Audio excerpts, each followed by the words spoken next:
Tonight on Would I Lie to You? Use your mince pies and see if she lies. It's Natalie Cassidy. He's mischievous, but can he be devious? It's John Jolly. And their team captain, it's Lee Mack.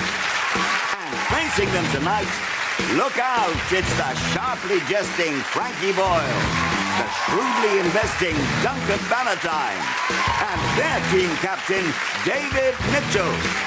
But first, please throw off all pretense of restraint for your host, Angus Deaton.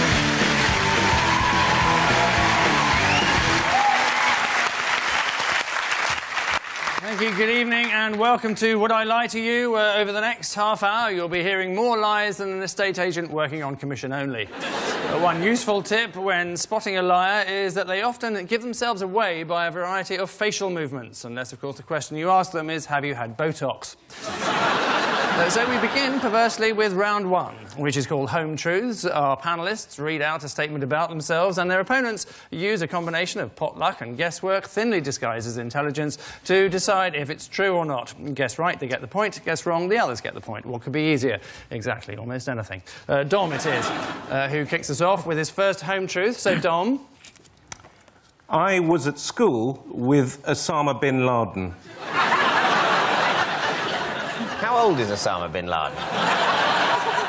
I'm sure he's near my age, isn't he? I don't know. I don't think we know. I mean, how old did he seem at school? I mean... We were actually at the other ends of school. Don't say extremes. No, you're right. It was quite a sort of... It was from sort of 4 to 18, so it could span quite long years. Right. Yeah. What 4 to 18 school is this? It was a Christian Quaker school. Right. Right. Is he still a Quaker? I don't think it sat with him very well. I'm not aware of his religion. He doesn't sort of, you know, doesn't present that. I mean, did you chat much? I'd pass him in the playground. He was quite an intimidating figure, to be honest. He was slightly intense. He was sort of in the Dungeons and Dragons class. I didn't really know him, but I was in the same school. Where was this, in London? No, it was in Lebanon. Lebanon. That would possibly explain it. How was it at school in Lebanon? It was OK. I mean, it was only when I sort of got a lot older I realised it was some sort of finishing school for jihadis, basically. I mean, there'd be occasionally an Israeli jet would go over Beirut and the entire playground would look up and start firing in the air. And when I came to school here, I realised that wasn't the sort of normal thing. And, no. Did bin Laden win when you played hide-and-seek? Always. I never found him. So, David, I'm going to have to push you for a decision on this. So it's a 4 to 18-year-old Lebanese Quaker school. A lot of anti-Israeli feeling, as you'd expect from Quakers. I think it's a lie. I think it's true. You think it's true? Yep. I think it could be true. Well, I'm afraid I'm going to overrule my team. That's a lie. It's a lie. They're saying it's a lie. Dom? It is actually true.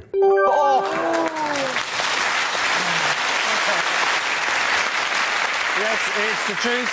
Dom was at school with Osama bin Laden and still remembers those happy playground games like tag, stuck in the mud, and die, infidel, die. They grew up to have a lot in common, although Dom was slightly better at knowing where to draw the line with his pranks. So it's all eyes on Duncan. When I ran a large public company, I banned all my staff from buying paperclips. Why? Letters came in the post, and I'd be sitting at my desk, letters came with paperclips on them. So I took the paperclip and put them up, and I realised my pile was getting bigger. So why buy paperclips when you get more coming in the post than what you send out? I think... Nobody should ever buy a paperclip again in the whole world, ever. Polite people send the paperclips back to the person that sent them the letter. No, yeah. They finish using it. Exactly, so why do you need any more? How much money do you think you saved? I saved about £5,000. Are you trying to convince me that one of the top businessmen in the country at some point sat down with his staff, said, we've got this important letter to send, could be a big contract, could be worth a fortune, let's get it in the post, and someone said, oh, we need a paperclip, and you went, let's just wait. Yeah.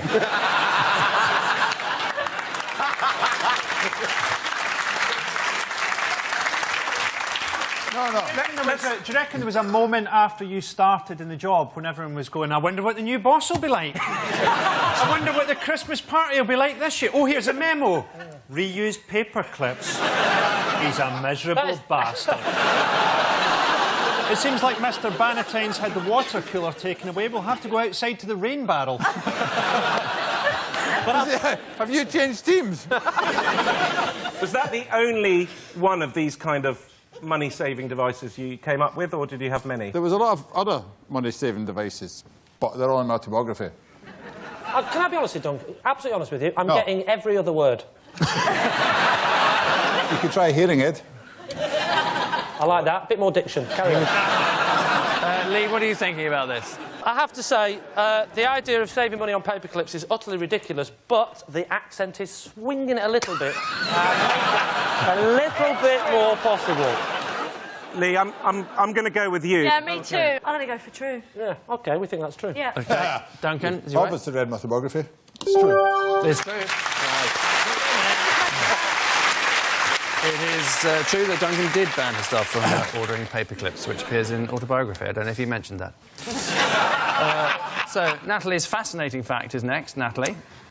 I have passed toilet roll under the cubicle wall to Madonna.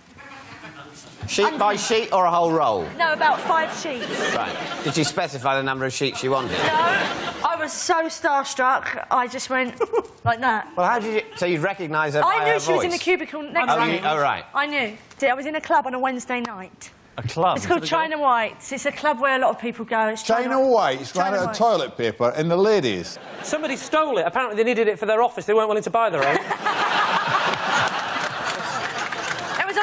And it was Wednesday night's kind of a big night, China Whites, and Madonna was in there this night. Obviously, I didn't know, but went into the loo and everyone was going, oh, Madonna's there, Madonna's... And I thought, yeah, right, whatever.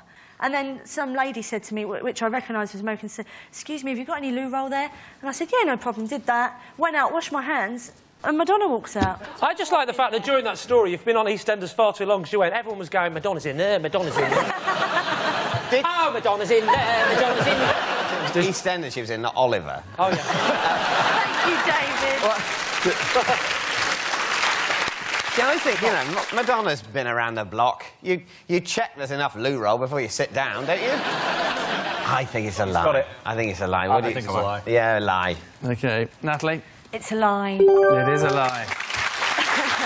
Quite right. Madonna never runs out of toilet paper, as she always carries one of her husband's movie scripts in case of emergency. All of which brings us staggering to the end of this opening round, where the stark truth is that Lee's team are already blazing a trail, leading as they do 3-1. The next round has the ring of truth about it, chiefly because that's its name. Momentarily, if I can just use that word incorrectly, I shall read out a fascinating celebrity fact, whereupon the panellists have to second-guess its veracity, and also say whether it's true or not. Lee's team, guess first. Analyse this. Jeffrey Archer writes all of his stories with a felt-tip pen. Is this the truth or the opposite? Hang on, he wrote a book when he was in prison. He so did. all we need to know to work out this is true is, can you get felt-tip pens in prison? Anyone?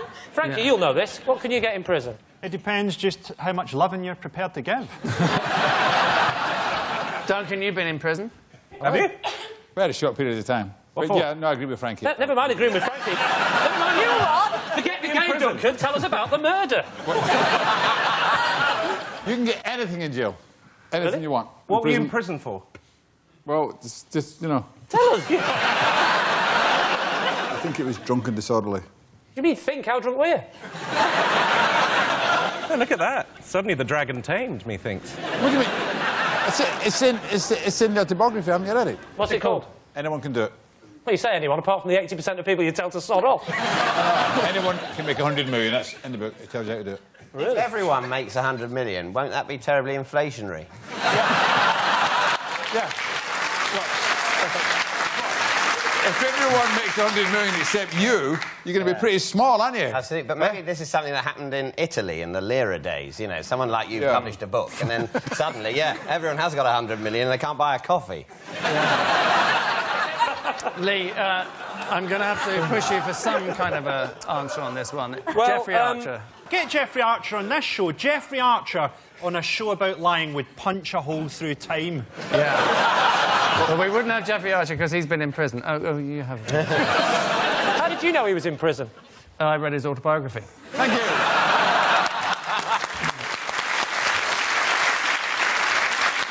Which was spectacularly poor. OK. Just out of interest, when you finish having sex, do you say, I'm out? Yeah.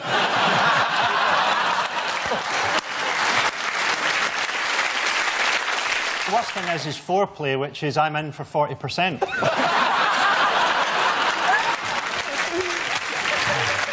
Anyway, Jeffrey.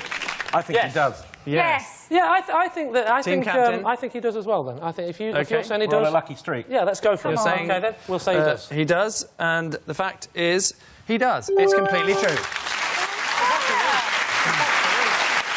This is, in fact, true. Jeffrey Archer does write all of his stories with a felt-tip pen. His first job, incidentally, was working for Oxfam, and he still has a unique connection, as they're now the main stockists of his books. David's team. Your quote comes from the great 20th century poet, essayist and raconteur Jodie Marsh.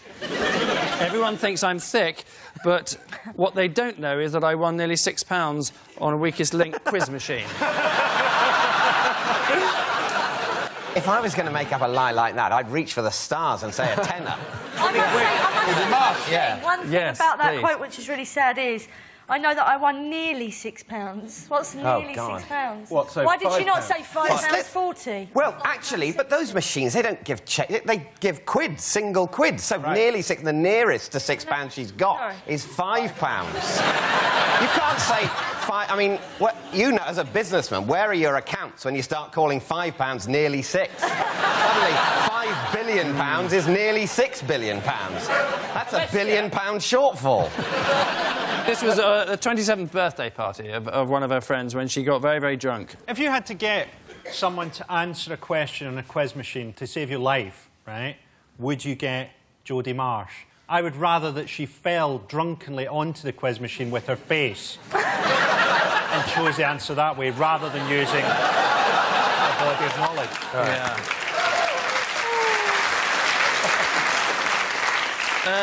I'm going to have to press you for an answer, I'm afraid. So yes. True or lie? You think it's true? Yep, it's true. You don't care. You just want to murder her. I think it's false. Yeah, right. I don't know, but that's the game. Yes. I think it's false. They're saying it's false. It is indeed a lie. Absolutely correct. Well deduced. Jodie Marsh did not win £6 on a Weakest Link quiz machine. Jodie left school with 11 GCSEs and 3 A-levels. I don't know whose they were, but she left school with them. Despite allegations of being thick, Jodie is a very successful glamour model. 36, 24, 32. No one's exactly sure what her IQ is. So at the end of that round, it's Lee's team who are looking quietly smug, ahead as they are, 5-3.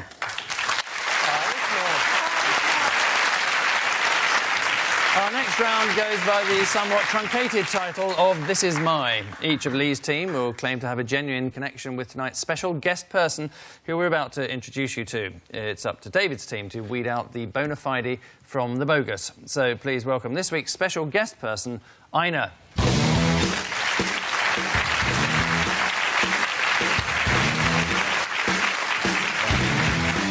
Now, Lee, perhaps you'd like to start off by telling us how you know Ina.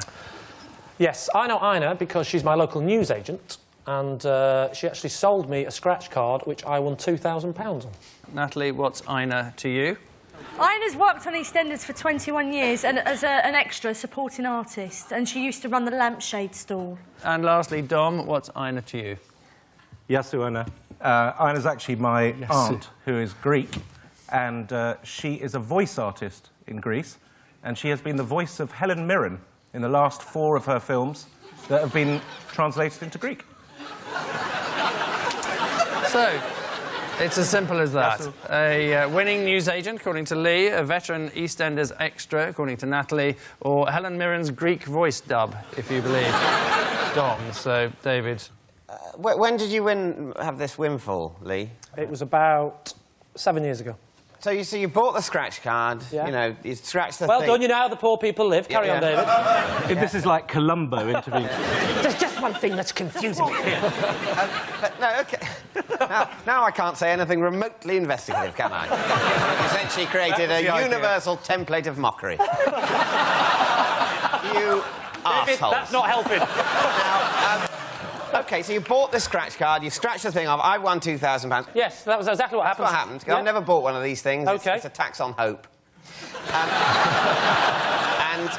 And then you hand it over, and does she then give you the £2,000 out the till? Or is that's a robbery, isn't it? That's right, yeah. But why have you kept in touch? I mean, she wasn't giving you the money.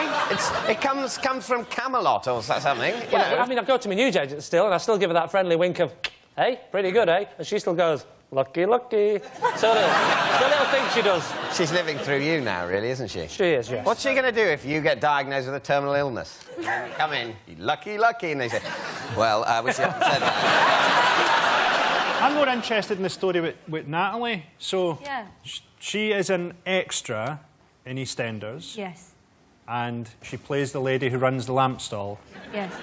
Does she ever give scripts into the producers which are centred around a lighting crisis? No.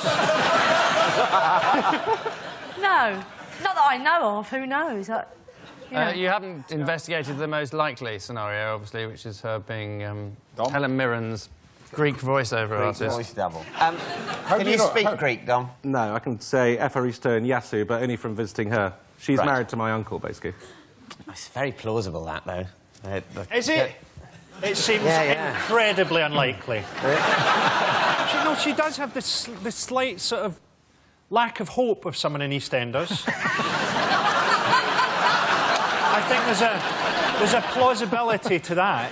OK, so, David, I need to press you for an answer. Is this Lee's lucky newsagent, Natalie's lampshade seller from Albert Square, or Dom's Greek thespian aunt? You both think Natalie's extra? I think the savage, browbeaten air of an EastEnders extra hangs among us. Have you ever heard of a concept called mercy? Right, well, I haven't got a clue, so I'm going to go with the team. I'm going to say it's Natalie's colleague. OK. Ina, perhaps you'd like to tell us who you really are. Natalie's my friend, and I've been an extra for 21 years on EastEnders. Yes, indeed. 21-year-old veteran of EastEnders. Well done to Ina Clare. So a lampshade stall might be an odd thing to find in a market, but it's essential to Albert Square, since lamps can be used to electrocute people, smash them over the head, or strangle them with the flex. Sometimes all in the same episode. Telly Tales is the brilliantly alliterative title of our next round. David's team will follow up a clip from a classic TV series with an additional fantastic fact. Lee's team then declare whether the fact is either the truth or complete Piers Morgan. And tonight we bring you the delights of vintage Doctor Who, a show with the same budget as a school nativity play but with slightly lower production values. Well, here's a quick reminder of some of the Doctor's multiple incarnations.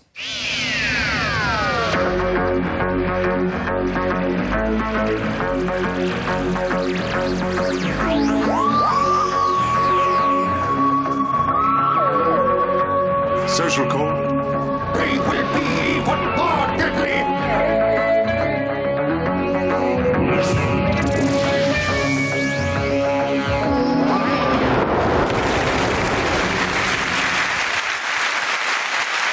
We've been asked to point out no Daleks were harmed in the making of that clip, although the actor inside has never walked again.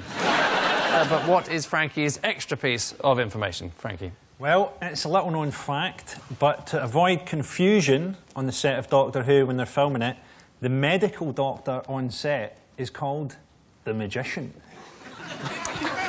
So you think about it, there could be confusion because obviously the Doctor is Tom Baker or whoever. Obviously, it's a much bigger problem on Casualty. I don't understand the confusion. Someone, an extra, say Ina, who's working on Doctor Who, has a heart attack, and someone shouts, "Is there a doctor here?" And Doctor Who, confused, says yes and does surgery until someone says, "No, no, no, no, no." I mean, You're not really a doctor. I know TV people are like dim, but If you're the person that's ill, it's going to be quite a depressing thing to hear someone shout. They sort of see what's happened to you and say, fetch the magician. Because that's what we're going to need. Fetch It's the magician or the priest. I think it's a superstition. I think that's the answer. It's like, you know, your whistling is supposed to be bad luck. Break a leg. So basically, someone comes on instead of set. good luck. It's like the Macbeth thing or Hamlet thing, whatever. You're not supposed to say it, is it? Exactly that. So what happens? You're trying to convince us now, Angus, that someone would walk in and say, "So is that the resident doctor?" And somebody pops out of a Dalek and goes, "Oh, I'm being told about the rules and the superstitions. You bloody idiot!" Now I've got to turn around 3 times and spit. We're not joking. Lee, could we have your answer? Yeah, sorry. What do you think that's in summary? I'm going to say it's false. I think it's false. Yeah, Dom. I think it's true now. I mean, it doesn't make sense, but it's Telly. It doesn't have to make sense, so they probably do. I'm going to have to overrule you there, Dom, and go for Natalie's decision there and say that it is, in fact... That is leadership. Not true. Frankie? It is a lie. Yep, Frankie was in fact lying. The medical doctor on the set of Doctor Who is not called the magician. There are many traditions that are kept up by actors. For example, break a leg means good luck, the Scottish play means Macbeth, and integral to the plot means getting your tits out to sell more tickets. So, at the end of that round, it's, well, extraordinarily, neither team has the gumption to take a lead, together as they are on 7. And so to our final quickfire round, featuring some more home truths, but this time against the clock. A random flashing light will select one of our panellists, who must then read out a statement about themselves. As ever, the opposing team must then discern whether it be truth or tripe. Starting now. Ooh. Lee. I have been on a camping holiday with Darren Brown. Are you sure he didn't just tell you that? Where did you go, Lee? We went to the Cotswolds because we used to be family friends. And what age were you? I was 22. And with other members of your family there? Oh, in total, there was 4 of my family and about 3 or 4 of his. And did you put your own tent up? No, no. Well, that's funny enough. He just did that. I woke up and it was done. I was dressed as Elvis, so I was eating an onion. I was livid. How did you feel about going on a sort of weird dual family camping trip at the age of 22? Shouldn't you have been, you know, clubbing or something in Ibiza? During the trip, did at any time the 2 families say to you, "You boys thought of getting girlfriends?" David, is Lee to be believed or is he not? I think it's the sort of weird thing that would happen. I think it's probably true. No, it's I lying. don't know, it makes it my call. I hate that. It's all down to you. I don't think it's true. OK. Is it true or a lie, Lee? It's a lie. Yes. Next. David. Aged 5, I wrote to Play School to suggest how the BBC should resolve their union conflict. Can I just say, this needs no discussion. Clearly true. True. Yeah, what was the union conflict? Remember the clock in Yeah. Play School? I do, yeah. And it had sort of things underneath it that would revolve. Yeah. And at some point, the things underneath stopped revolving. And apparently this was a result, my parents told me, Of a union of some sort of union dispute. Did you sign off, David, age 5? I don't really remember. I think I probably put my surname. I was a formal little thing. So what are your thoughts? Let's face it, if anyone here did write a letter at 5 to the BBC about unions, Yeah. my money would be on him, so... I would say... True. Oh, yes, we're true now. Yeah. OK, they're saying truth. So Right, is it okay. the truth or a lie, David? It is true. It is, of course. Yes, it's actually true. David did write to Play School when he was 5 to suggest how the BBC should resolve their union conflict. He was the first 5-year-old to use the word scab when not referring to his knees. Next. Dom. Ooh. For 6 months, I worked as Trevor McDonald's driver. Well, how did you get into that? I was trying to get into the sort of world of news, and that was a way in. How did that go? It was very good. I was a producer at ITN for 3 years. Really? Till I changed my tack and started dressing as a squirrel. Being his driver was a stepping stone to being a producer? No, it was a stepping stone to getting into a corporation like ITN, which I did. Right. I can't see them going, oh, we need a new producer. We need to get a new angle on the whole Serbian conflict. Well, I've got a driver. Can I just say, I didn't go straight from being his driver to being a producer. There was a more sort of formal ladder once I'd got in. OK. David, what is your final thought about... What do you think? It seems to me he's probably telling the truth. It's probably the sort of creepy arse-licking way you can get a job in show business. No, it's absolute lie. Here I am again. I think it's a lie. You're saying it's a lie? Yeah. OK, Dom. It is. Divulge the truth. A lie. It's a lie. Thought I had him there. It's a lie. Dom was never Trevor McDonald's driver. Trevor McDonald, of course, became Britain's first black newsreader in 1973, in much the same way as Natasha Kaplinsky became Britain's first orange newsreader in 1998. Next, Frankie. I am allergic to coins. What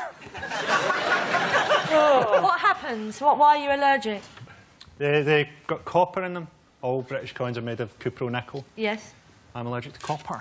You must occasionally have to deal in money. So do you have special gloves, or what do you do? No, I just take them and it makes my hands a bit sore. What about silver, like 50p pieces? Are they copper? They're cupro nickel. What about gold Is that true? doublets? I'd be all right with that. So often I shop in the 14th century. Lee, what are you veering towards? I'm veering towards... There's a possibility that this is true, actually. Yeah, I'm veering towards that as well. Your call. You're going false? Yeah. You're going true? Mm-hmm. I'm going to go for false. You saying it's a lie? It's true. You never go. It's absolutely God's honest truth. Frankie was telling the truth. He is allergic to coins, so he's going to be doubly disappointed when he receives his payment for this show. Next. David. I fainted in the cinema during Kill Bill. Oh, yes. What Did you stage enjoy of the it? film did you faint at? It was odd. It was the bit where, you know, she's sort of paralysed. And it was when she's sort of trying to drag herself out of this place. But it was the whole... I'm quite squeamish. And Just it was out of the whole interest- desperately being paralysed, trying to drag yourself out of a kind of hospital facility where people might kill you. That really got to me, and things started to blacked spin. out. David has never... He hasn't seen Kill Bill. Yeah, I agree. I'm telling you now, he hasn't gone to the cinema and gone, oh, I'm going to watch Kill Bill. Yeah. No way. I can't imagine any moment in his life where it would make him think, yeah, I'm going to go and see Kill Bill. Absolutely. Lee. Go on, then. It's a lie. It They is say it's a lie. a lie. It is a lie. Well done. But I have actually seen Kill Bill, and it's interesting that I'm some sort of really angry. fusty antiquarian. Oh, he wouldn't go to the cinema. He'll only go and see silent films. No, I have seen Kill Bill. I just managed to remain conscious throughout. The fainting, you could believe. Just going to see Kill Bill. He wouldn't know how to buy a ticket, the love. I don't know where we got that idea from. He'd probably try and get a banker's draft. Which, frankly, irritating noise means at the end of our final round, well, we have no victors whatsoever because both teams are neck and neck on 11.